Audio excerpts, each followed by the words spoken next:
Namaskar. So today we shall discuss some points on planning of redevelopment of cooperating housing societies. So Maharashtra Housing and Area Development Authority, called MAHADA, indicated that over 25,000 housing societies in Mumbai are slated for redevelopment.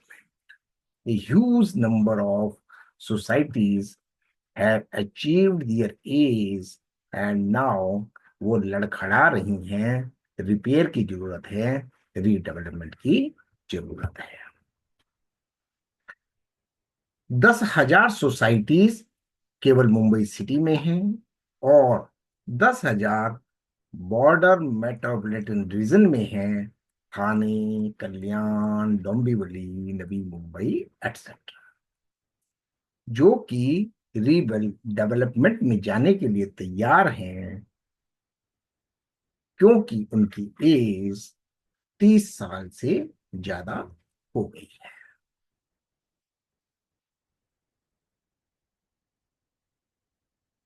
सो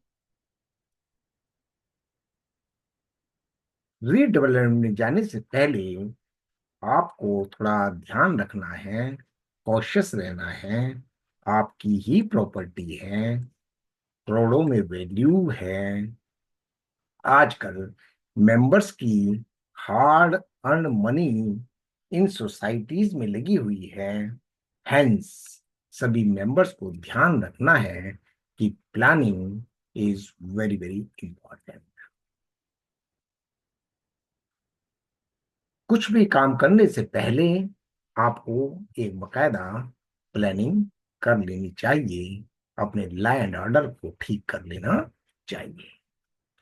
तो first and foremost the duty of the members कि वो check करें कि क्या उनकी managing committee legally elected है, first and foremost.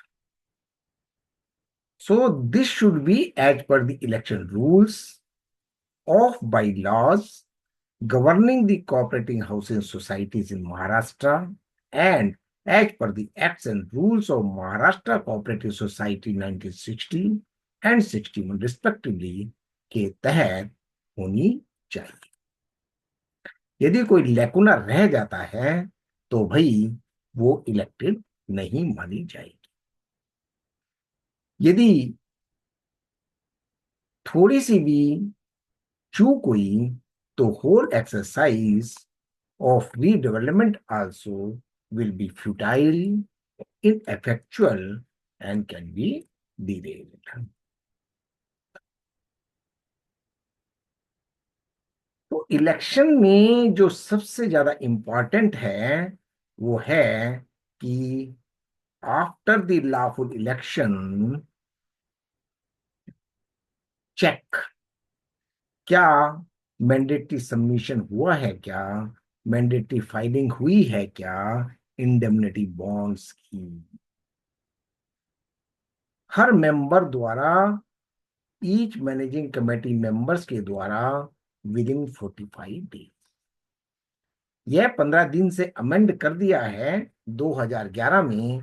उससे पहले 15 दिन हुआ करता था, पर 2011 में इसको अमेंड करके 45 डेज कर दिया गया है।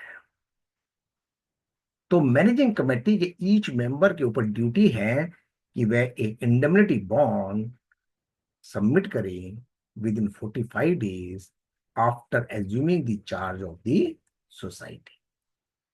It is very, very important, say most important, and the time is also very important. The submission is within the time bound manner.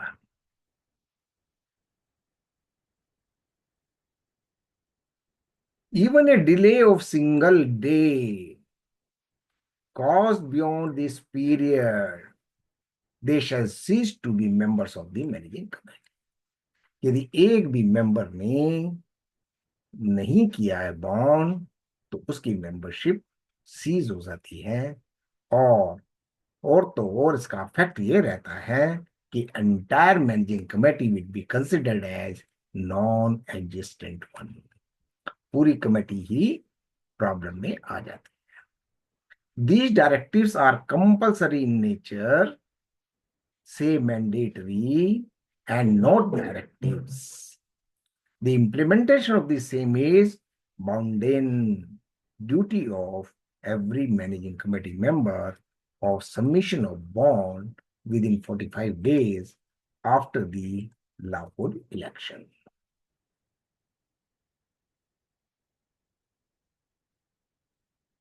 So, यदि मेंबर फेल हो जाते हैं एग्जीक्यूट करने में बॉन्ड को, तो ये माना जाएगा कि उस मेंबर ने अपना ऑफिस वैकेट कर दिया है और अब वह मैनेजिंग कमेटी का हिस्सा नहीं है।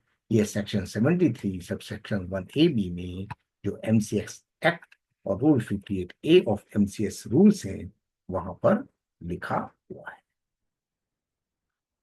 बाइलॉज नंबर 138 में भी यह क्लियर कट लिखा है कि मेंबर्स जो कमेटी के हैं वह जॉइंटली और सेवरली लाइबल होंगे for making good loss which the society may suffer on account of their negligence or omission to perform any of the duties and functions cast on them under the MCS Act 1960, MCS Rule 1961 and the bylaws of the society.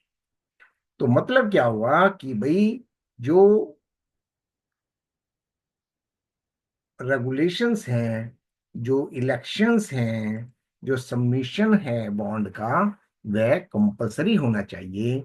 अगर इनमें से कुछ भी नहीं है, क्योंकि इनको अगर मैनेजिंग कमेटी मेंबर्स को लाइबल करना है, जॉइंटली और सेवरली करना है, तो सारा का सारा प्रोसीजर, सारा का सारा प्रोसेस लॉफुल होना चाहिए।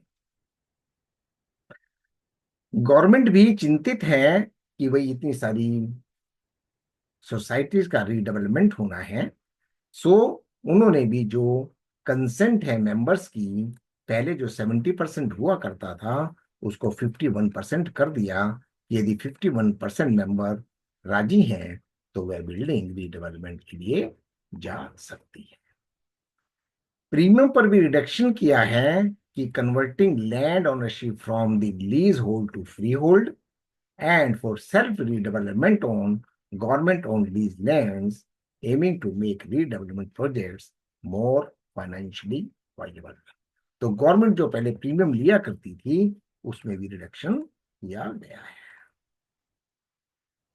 सो it is very very important to B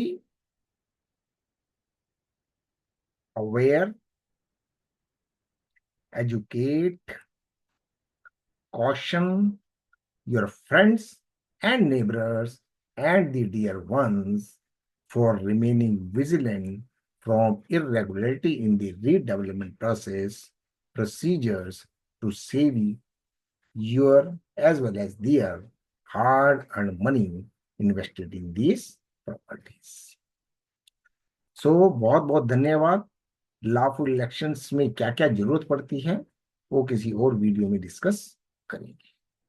सो नमस्कार, हैव ए गुड डे।